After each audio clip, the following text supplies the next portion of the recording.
మహాపరిశుద్ధుడా, ప్రేమ కలిగిన దేవా, నీకు స్తుతులు స్తోత్రాలు నాయన. ఇప్పటి వరకు సజీవులుగా ఉంచినందుకు నీకు స్తోత్రాలు ప్రభా. అయా, పాటల ద్వారా నాయన మీరే మహిమ పొందుకున్నారు. ఈ వర్తమానం ద్వారా ప్రభా అయా నీకు మహిమ ఘనత కలుగునట్లుగా ప్రభా మాతో మాట్లాడి మాకు సహాయం చేయమని యేసయ్య అతి పరిశుద్ధమైన నామములో అడుగుచున్నాము తండ్రి, ఆమేన్. మత్తయి సువార్త మనం 13వ అధ్యాయం చూద్దాం. మనం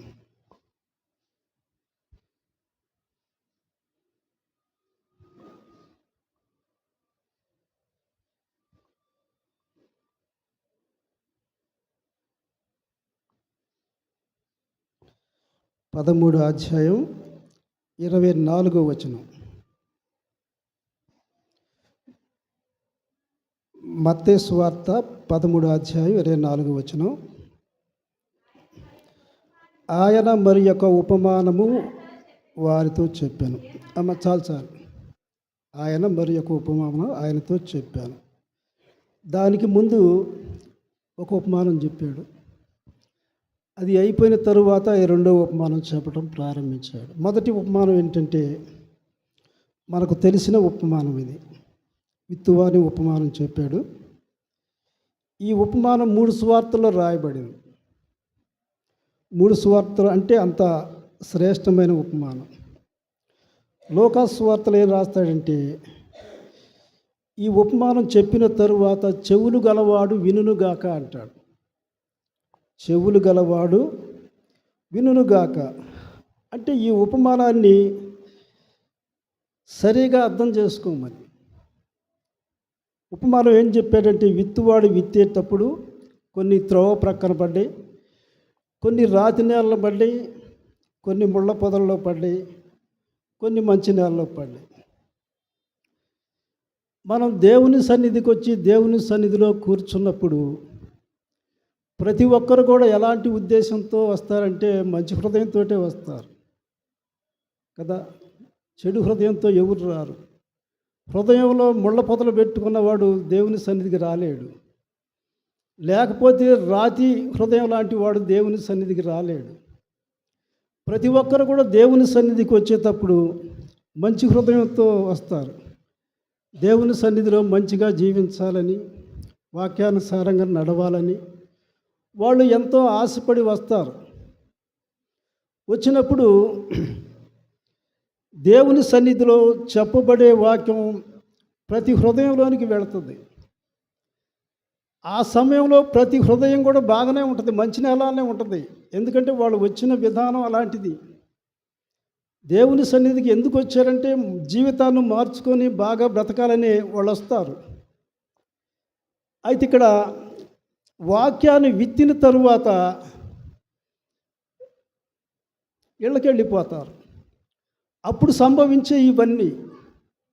అందుకనే చెవులు గలవాడు వినుగాక అంటాడు. మీకు జ్ఞానం ఉంటే దాన్ని ఆలోచించుకోవాలంటాడు అన్నమాట. జ్ఞానంగా వాక్యాన్ని ఆలోచించుకోవాలి. అందరూ వాక్యం హృదయంలో పెట్టుకొని వెళ్ళిపోతారు. వెళ్ళిపోయినాక వాళ్ళ జీవిత స్థితి ఎలా ఉంటుందో ఇక్కడ చెబుతాడు అన్నమాట. ఒకడేం చేశాడంటే త్రోవ ప్రక్కన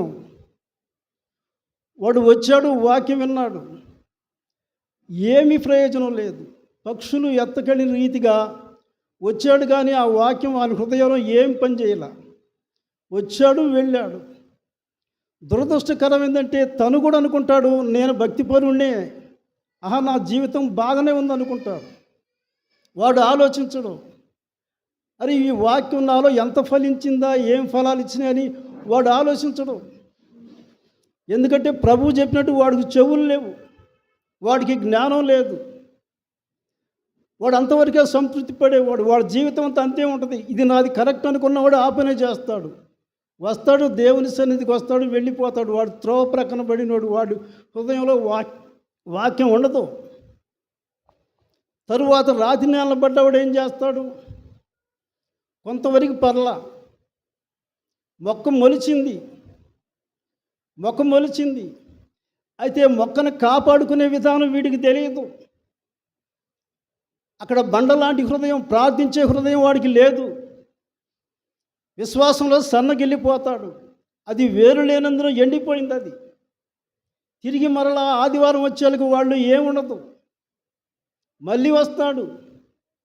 అది వాడు గ్రహించడం, ఇది నాది కరెక్టే అనుకుంటాడు. అయితే ఒక విత్తనం ముళ్ళ పొదల్లో పడింది. ఇది మనకి ఇంపార్టెంట్. వీడు వాక్యాన్ని విన్నాడు, మొక్క మొలిచింది, బయటికి వెళ్ళాడు. అయితే ఇతనికి ఐహిక విచారముల వలన తను ముళ్ళ పొదలు అణిచివేసింది. ఏ విచారాలంట? కుటుంబ సమస్యలు, ఏవేవో సమస్యలు. అంటే ఈ సమస్యలు ఎందుకు వస్తున్నాయి? పని చేయకుండా ఇంట్లో కూర్చుంటే సమస్యలు రావా? రావు. ఆర్థిక సమస్యలు వస్తాయి కదా, పని చేయాలి కదా. పని చేయకపోతే ఆర్థిక సమస్యలు వస్తాయి. బజార్లోకి వెళ్తే రకరకాల సమస్యలు వస్తాయి. చెడు స్నేహాలు పెడితే రకరకాల సమస్యలు వస్తాయి. నోరు ఊరుకోకుండా ఎప్పుడూ వాగుతూ ఉంటే ఎన్నో రకాల సమస్యలు వస్తాయి. అంటే ఇవన్నీ ఎవరు కల్పించుకుంటున్నారు? హృదయం మంచిదే, మంచి నేలలో ప్రతి విత్తనం పడింది. తరువాత మీరు జీవించే జీవిత విధానం ఎలా ఉందంటే, వాళ్ళు వెళ్ళే స్థలాలు, వాళ్ళు మాట్లాడే మాటలు, వాళ్ళు చేసే చేష్టాలు ఏం చేస్తుంటే ఆ హృదయం ఒక ముళ్ళ పొదలాగా తయారైంది. అందుకే ఐహిక విచారాలు, కుటుంబంలో వచ్చే సమస్యలు అయ్యే. 10 మంది ఉన్నప్పుడు 10 మందిలో ఒకళ్ళు ఎప్పుడు లొడ మాట్లాడుతూ ఉంటారు, చూసారా మీరు?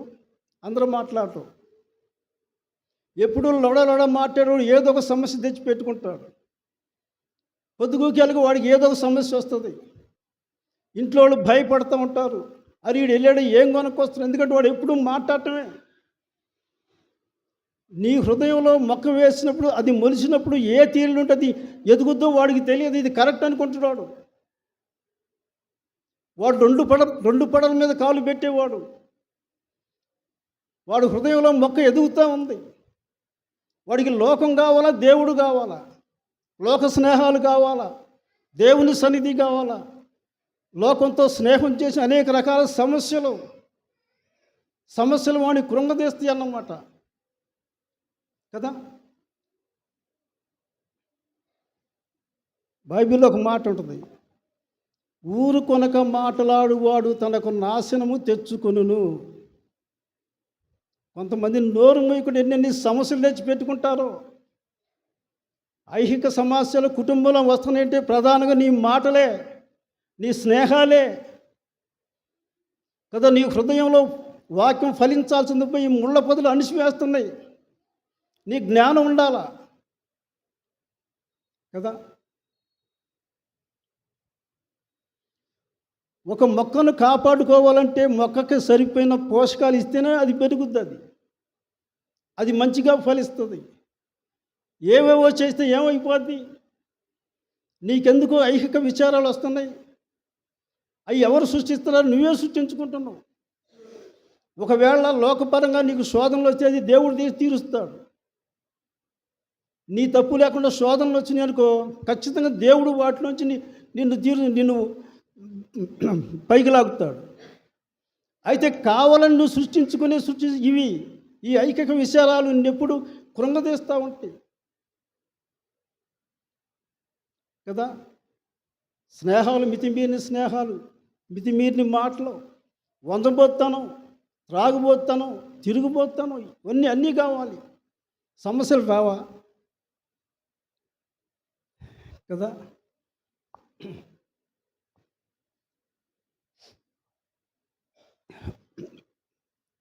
మరి ఒకరోజంట నాలుక అందంట పళ్ళతోటి, అన్నలారా మీరు ప్రతిదానిని నవిలి నా దగ్గరకు పంపిస్తున్నారు. నేను ఆ రుచి అంతా ఆస్వాదిస్తున్నాను. నాకెంత సంతోషంగా ఉంది అన్నలారా మీరు చేసే పని. అందుకని నేను కూడా మీకు ఏదన్నా ఒకటి చేద్దాం నాకు ఆలోచనగా ఉంది అన్నలారా అంటేను, ఆ పళ్ళు అన్నాయంట, అమ్మ నువ్వు మాకు ఏమీ చేయొద్దమ్మా, మెదలకుండా ఉండు, నోట్లో అణిగి ఉండు, ఇదే నువ్వు మాకు చేసే మేలు అన్నాయంట పళ్ళు. అదేందన్నా నేనేం చేస్తున్నానంటే, ఏం చేసేది ఏందమ్మా, నువ్వు పొద్దుగూకులు మాట్లాడతావు, కొంపలకు స్విచ్ పెడతావు, ఏడు మాటలు ఆడ చెబుతావు, ఆడ మాటలు ఏడ చెబుతావు, రకరకాల మాట్లాడుతూ ఉంటావు. వాళ్ళేమంటారో తెలుసా? నాలిక రాలిపోద్ది అనరు వాళ్ళు. ఏమంటారు? పొళ్ళు రాలితే అంటారు. తప్పు చేసేది నువ్వు, రాలగొడతాం అనేది మాకు. కాబట్టి అమ్మ నువ్వు మాట్లాడబోకమ్మా అన్నారు కదా. ఏం చేస్తావు? నాలిక ఊరుకోదు, బహుగా అదిరిపడుద్ది, లేనిపోయిన సమస్యలు సృష్టిస్తుంది. 100% నీ నాలికను కంట్రోల్ చేసుకుంటే నీకు ఏ విధమైన సమస్యలు రావు. కప్పంట బరేగా తిని కప్ప బెకబెక అంటుందంట. బరేగా తింది, దానికి పనే ఉంది. ఇక బెకబెక అంటుంటే ఇక పాము అంట మంచి ఆకలితో ఉందంట, ఆకలేస్తుంది. అది ఏం చేయాలని ఎక్కడ దూలాడుకో ఆహారం చెప్పి ఆలోచన చేస్తుంది. ఈ బెకబెకనే మోతన పడింది. ఇక వెళ్ళింది అక్కడికి. వెళ్ళి ఏం చేసింది? తిన్నదాన్ని. తిన్నదాకా దీన్ని నోరు ఊరుకోలా. తిని మచ్చటకుంటే ఎంత బాగుండేదో. తిన్న కానించి ఒకటే గోల, బెకబెక. మాట్లాడేవాడు ఏదో ఒకటి వచ్చిందాక వాడు ఊరుకోడు కదా. దేవుని స్తుతిస్తే ఆ నాలుక ఎంత శ్రేష్టం. అది ఐహిక విచారాలు ఎందుకు వస్తాయంటే, మనం జీవించే విధానంలోనే, మనం చేసే స్నేహాల్లో, మనం తిరిగే ప్రదేశాల్లో, మనం మాట్లాడే మాటల్లో ఏమైంది? ఎదిగి ఫలించాల్సిన మొక్క ఏమైందంటే అది అణచివేయబడింది. అది కదా. మంచి నేలలో పడిన విత్తనం ఎవరంటే తనను తాను పరిశీలించుకునేవాడు. అరే వాక్యం విన్నాను కదా, మరి వాక్యం నాలో ఫలిస్తుందా? నేను చేసే ప్రార్థన చాలదేమో, ఇంకొంచెం ప్రార్థన చేస్తే బాగుంటుందేమో, ఇంకొంచెం వాక్యం చదివితే బాగుంటుందేమో, ఉపవాసం ఉంటే బాగుంటుందేమో. మొక్క ఎదగటానికి ఏ లక్షణాలు కావాలో ఆ లక్షణాలు బట్టి వాడు ఆలోచిస్తాడు. అందుకని వాడు మంచి నేల పడిన విత్తనం అన్నమాట. వాడు మంచి నేల పడిన విత్తనాన్ని వాడు పోలి ఉన్నాడు. ఈ ఉపమానం సారాంశం ఇదన్నమాట. సరే, ఇంక మనం 24 వచనం చూద్దాం. మనం ఆయన మరి ఒక ఉపమానం వారితో చెప్పాను. ఏమనగా,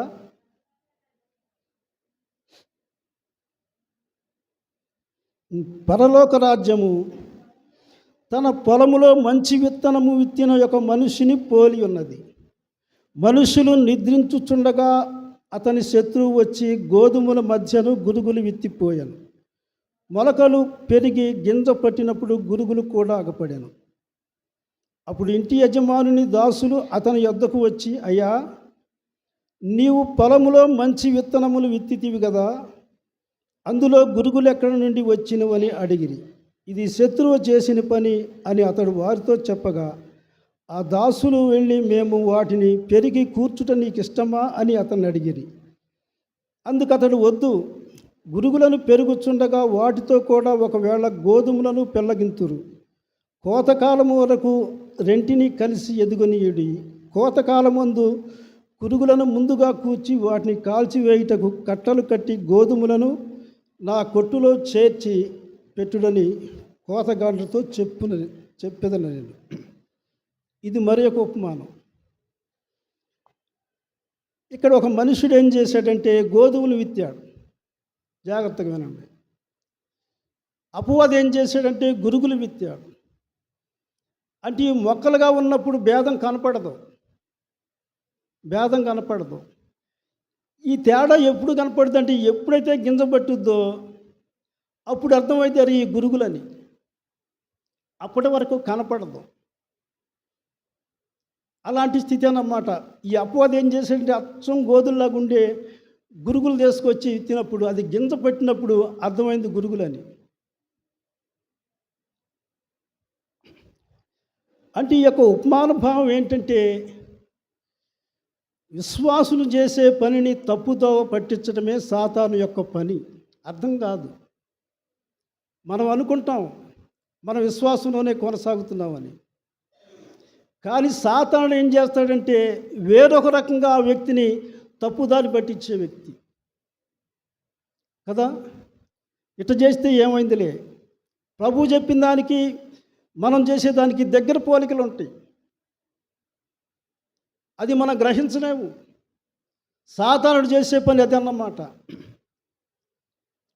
ఒకసారి అహరోను కుమారులు ఏం చేశారంటే, దేవుడు తనకు ఆజ్ఞాపింపని అగ్ని తీసుకొచ్చి అక్కడ పెట్టారు. అంటే దేవుడు ఆజ్ఞాపించాడుగా, మీరు ఈ అగ్ని తీసుకెళ్ళాలా, ఈ అగ్నితోనే మీరు ఆ పని చేయాలని చెప్పినప్పుడు వీళ్ళు ఏం చేశారంటే వేరొక అగ్ని తీసుకెళ్ళారు. అగ్ని అన్నాక ఏదైతే ఏమైంది, మనుషుల యొక్క అభిప్రాయం. ఏదైనా అగ్నే కదా, మరి దేవుడు చెప్పాడు కదా ఇది కూడా అగ్నేగా. అంటే మనుషుల యొక్క ఆలోచన ఎలా ఉంటుందంటే ఇలానే ఉంటుంది. ఆ అగ్ని తీసుకెళ్ళినప్పుడు ఆకాశము నుండి యెహోవా యొద్ద నుండి అగ్ని వచ్చి వాళ్ళని దహించేసింది. ఒకసారిగా కాలిపోయారు వాళ్ళు. కాలిపోయినప్పుడు అందరూ ఆశ్చర్యపోయారు. మోషే కూడా ఆశ్చర్యపోయాడు. తెలియదు ఆ చేసిన తప్పేంటో, ఎవరికి అర్థం కాల. అప్పుడు వాళ్ళందరూ ఏం చేశారంటే మౌనంగా నిలబడ్డారు. ఏడ్చేవాళ్ళు కూడా, ఏడిస్తే ఏమవుతుందో, ఏడిస్తే ఏం తప్పు వచ్చిద్దో, ఏం చేయనో అర్థం కాక అక్కడే నిలబడిపోయారు. ఇప్పుడు మోషే చెబుతాడు, ఎవరు ఏడమన్నా ఆయన చెబుతాడు. అక్కడి నుంచి ప్రభు ఏం చెబుతాడంటే మీరు చావకుండునట్లు ఈ పని చేయమంటాడు. ఏమవుతారు? దేవుని వాక్యాన్ని తిరస్కరిస్తే మీరు చస్తారు. మీరు ప్రతి విషయంలో ప్రభు ఈ మాట వాడతాడు అక్కడి నుంచి. అప్పుడు దేవుని ఆజ్ఞ వాళ్ళు ఆషామాషిగా తీసుకున్నారు. ఏదైతే ఏమైందో అజ్ఞ అని చెప్పి తీసుకెళ్ళారు. అయితే వాళ్ళు దహించి వేయబడ్డారు. అప్పుడు తెలిసింది దేవుని వాక్యం ఎంత మరి పవర్ అయిందో, దేవుని వాక్యం మరి ఎంత మరి మనం శ్రద్ధగా ఆలకించి ఆ పని చేయాలో అప్పుడు వాళ్ళు తెలుసుకున్నారు కదా. సాతాను చేసే పని ఇదే. ఈ గురుగులు విత్తకపోతే ప్రతివాడు వాక్యానుసారంగానే నడుస్తాడు. సొంత నిర్ణయాలు కొన్ని ఉంటాయి. సొంత నిర్ణయాల ప్రకారం మనం చేద్దాం. అందుకని ప్రభు అంటాడు, ఇద్దరు ఒక్క తిరగలు విసిరేటప్పుడు ఒకళ్ళు ఎత్తబడతారు, ఒకళ్ళు విడువబడతారు. ఇద్దరు ఒక మంచం పడుకుంటే ఒకళ్ళు విడువబడతారు. కారణం ఏంటి? వాళ్ళకు గురుగులు అనుసరించేవాళ్ళు అన్నమాట. ఇట్లా చేస్తే ఏమైందిలే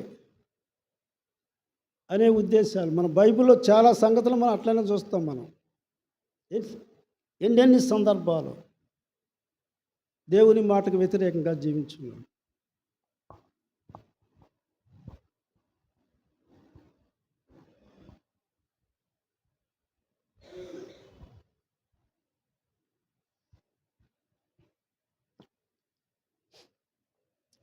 ఒకసారి మనం 1 సమూయేలు చూద్దాం. మనం సమూయేలు గ్రంథం 1 సమూయేలు గ్రంథం చూడండి.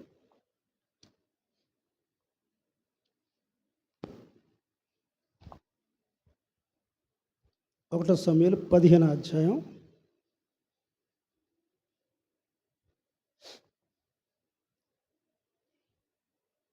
1వ వచనం చదువుతాను వినండి. 1 సమూయేలు 15వ అధ్యాయం 1వ వచనం. ఒకానొక దినమున సమూయేలు సౌలును పిలిచి, యెహోవా ఇశ్రాయేలీయులకు తన జనుల మీద నిన్ను రాజుగా అభిషేకించుటకై నన్ను పంపెను. యెహోవా మాట వినుము. ఇక్కడ ఎంత స్పష్టంగా మాట్లాడుతున్నాడో సమూయేలు. యెహోవా మాట వినుము అంటే గతంలో త్రోసేశాడు యెహోవా మాట. గతంలో మరి దేవుని ఆజ్ఞ పాటించలా. సమూయేలు అర్పించాల్సిన బలి సౌలు అర్పించేశాడు. సౌలు తెలుసుకుంది ఏంటంటే బలి అర్పించడమే కారణం అనుకున్నాడు, కానీ ఎవరు అర్పించాలా ఆయనకు అర్థం కాల. సమూయేలు వచ్చాలుగా బలి అర్పించేశాడు. ఏంటి సౌలు అంటే ఏవేవో సాకులు చెప్పాడు. ఫిలిష్తీయులు యుద్ధానికి వస్తున్నారు, వీళ్ళు పారిపోతున్నారు అందుకని యెహోవాను శాంతిపరచాలని నేను ఈ పని చేశాను అంటాడు. అందుకంటాడు బలి అర్పించుట కంటే మాట వినుట శ్రేష్టమని గతంలో ఒకసారి చెప్పాడు. రెండోసారి ఎంత బాగా చేయాలా? అందుకని మంచి క్లారిటీగా చెబుతున్న ఇక్కడ సమూయేలు, యెహోవా ఇశ్రాయేలీయులకు తన జనుల మీద నిన్ను రాజుగా అభిషేకించుటకై నన్ను పంపాను. యెహోవా మాట వినుము. ఎంత జాగ్రత్తగా చేయాలండి, ఎంతో జాగ్రత్తగా చేయాలి ఆ పని. చెబుతున్నాడు ఇక్కడ, సైన్యములకు అధిపతికి యెహోవా సెలవిచ్చినది ఏమనగా, అమాలేకీయులు ఇశ్రాయేలీయులకు చేసినది నాకు జ్ఞాపకమే. వారు ఐగుప్తులో నుండి రాగానే అమాలేకీయులు వారికి విరోధులై మార్గమందు వారి మీదికి వచ్చిరి కదా. కాబట్టి నీవు పోయి కనికరింపక అమాలేకీయులను హతము చేయించు. పురుషులనేమి, స్త్రీలనేమి, బాలులనేమి, పసిపిల్లలనేమి, ఎద్దులనేమి, గొర్రెలనేమి, ఒంటెలనేమి, గార్ధబములని అన్నిటినీ హతము చేసి వారికి కలిగినదంతయు పాడు చేసి అమాలేకీయులను నిర్మూలము చేయమని చెప్పాను. అట్నే చేశాడా? ఒకసారి హెచ్చరించాడు దేవుడు, యెహోవా మాట విను, బలి అర్పించట కంటే మాట వినుట శ్రేష్టం. నీ సొంత జ్ఞానాన్ని పక్కన పెట్టి ప్రభు చెప్పినట్టు చేయి అని చెప్పినప్పుడు ఈయనేం చేశాడు? అక్కడికి వెళ్ళాడు, అందరిని నాశనం చేశాడు, ఆ రాజును పట్టుకున్నాడు. ప్రభు చెప్పాడు రాజును తీసుకురామని. అందరిని చంపమన్నాడా లేకపోతే కొంతమందిని చంపమన్నాడా? ఆ రాజును మాత్రం బ్రతకనిచ్చారు. తరువాత అక్కడ బలిసిన గొర్రెలు ఎడ్లన్నిటినీ ఉంచారు, తీసుకొని వచ్చారు. వాళ్ళ దేశం తీసుకొచ్చి ఇక సమూయేలు కోసం ఎదురు చూస్తున్నాడు. సమూయేలు వచ్చి ఎప్పుడు వస్తాడో, నన్ను మెచ్చుకుంటాడా, నాకు శుభాకాంక్షలు తెలుపుతాడా అని చెప్పి సమూయేలు కోసం ఎదురు చూస్తూ ఉన్నాడు. అక్కడ దేవుడు చెప్పాడు సమూయేలుకి, సమూయేలు మరలా సౌలు తప్పిపోయాడయ్యా, శపితమైన వాటిని మొత్తం తెచ్చుకున్నాడు అని చెప్పినప్పుడు ఆయన ఆవేశంతో ఇక్కడికి వచ్చారు. ఇక్కడ గొర్రెలు అరుస్తూ ఉండి, గొడ్లు గొర్రెలు అరుస్తుంది, పరిగెత్తుకుంటూ ఎదురుపోయాడు. అక్కడ ఒక శిలాఫలకం కూడా నిలిపాడు. రాజుగారు మరి గొప్ప సంగతి అమాలేకీయులను చంపాడు కదా, ఒక మంచి పని చేసినట్లుగా. అప్పుడు సమూయేలు అంటాడు, నువ్వు చేసిన పని ఏంది? ఈ గొర్రెలేంది, ఈ గొడ్లేంది, ఎందుకు చేసావంటే ఈయన అంటాడు, అయ్యా నీ దేవుడైన యెహోవాను ఘనపరచుట కోసమే, ఇవన్నీ ఆయనకి బలి ఇవ్వటం కోసమే. మాట వినుట శ్రేష్టమని సమూయేలు చెప్పాడుగా, చెప్పాడా? చెప్పాడు. ఇప్పుడు ఏమంటున్నాడు? ఇవన్నీ ఆయనకు బలి ఇవ్వాలా, అందుకని తీసుకొచ్చాం. ఎలాంటి స్థితి కదా, సొంత నిర్ణయాలన్నమాట. ఒకసారి చెప్పినా కానీ తను ఏం చేసాడు, తన ఉద్దేశం తనదే. వాక్యం ఎటుపోయిందో, మరి ఇతడు ఏ నేలకు సంబంధించినాడు, ఎలాంటి వ్యక్తి ఇతను, ఇతనికి సమస్యలు ఎందుకు రావు? సమస్యలు రావా? దేవుడు చెప్పాడుగా నిన్ను సదాకాలం రాజుగా ఉండాలంటే నువ్వేం చేసావు? పిచ్చి పని చేసావు, నిన్ను రాజుగా తీసేసాడు. ఎన్ని సమస్యలు వచ్చినాయో, భయం, నిద్ర లేదు. ఏ దినాన్ని నేను రాజుగా లేకుండా పోతానో, దావీదు రాజు నా కుటుంబాన్ని చంపేస్తాడేమో, ఎంత భయం కదండి. అందుకని దేవుని సన్నిధిలో మనం మన హృదయాలను ఏం చేసుకోవాలి, మన భక్తిని మనం పరిశీలించుకోవాలి. నాలో వాక్యం ఎంత పని చేస్తుంది, ఆ వాక్యం బలపడాలని నేను ఏం చేయాలా, నా ప్రార్థన సమయం సరిపోతుందా లేదా, నేను చదివే వాక్యం సరిపోతుందా, నేను చేసే ప్రార్థన సరిపోతుందా అని ఎప్పుడైతే మనల్ని మనం పరిశీలించుకొని మనలో హృదయంలో మొక్క ఎదిగే విధంగా మనం చేస్తాం, అప్పుడు ఎదిగి ఫలించుద్ది. వాడు నూరంతలుగా ఫలిస్తాడు. వాడు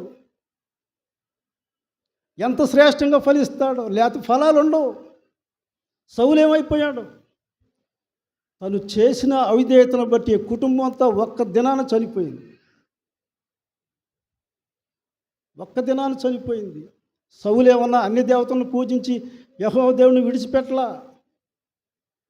అతడు శ్రేష్టమైన భక్తి అనుకున్నాడు, కానీ మాట వినే స్వభావం ఆయనకి లేదు, వాక్యం వినే స్వభావం లేదు. కొంతమంది చూడు, పూర్తిగా వ్యవహారం వినకుండా వాళ్ళు సమాధానం చెబుతారు. అసలు ఎవరు వాళ్ళకి తెలియదు, అయినా వాళ్ళు మాట్లాడతారు, తెలియకుండా మాట్లాడతారు కదా.